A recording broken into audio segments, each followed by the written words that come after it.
Pusat Geografis dan Astronomis Indonesia mendatangkan sejumlah ancaman bencana alam setiap tahunnya.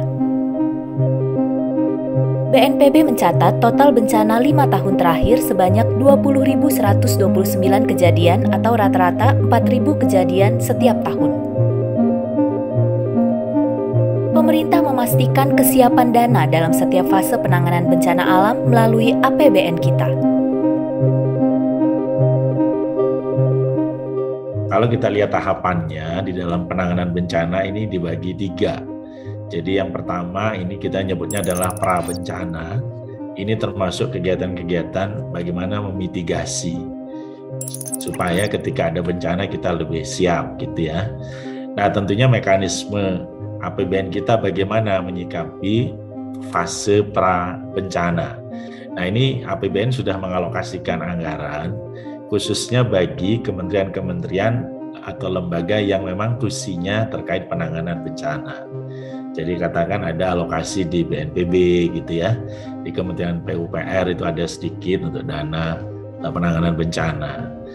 Nah kemudian yang fase kedua, tahap kedua ini adalah ketika bencananya sedang terjadi. Jadi ada prabencana, dan ketika bencana itu terjadi, kita menyebutnya ini adalah fase tanggap darurat.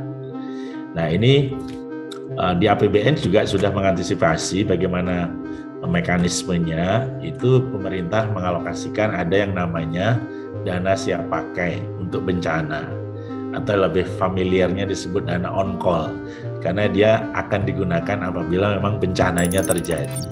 Nah ini di APBN dialokasikan setiap tahun. Dan yang pengelola dananya ini memang sekarang itu adalah ada di bawah koordinasi BNPB. Jadi ini akan digunakan apabila bencananya terjadi. Nah, baru yang tahap ketiga ini adalah pasca bencana. Ini kita lebih familiar menyebutnya adalah fase rehab rekon, yaitu fase rehabilitasi dan rekonstruksi. Nah, ini mulai pemulihan sarana prasarana umum, kemudian sosial kondisi masyarakat, pemberian bantuan, termasuk pembangunan kembali fasilitas yang rusak. Nah ini juga pengalokasiannya juga dikembalikan ke unit-unit teknis terkait.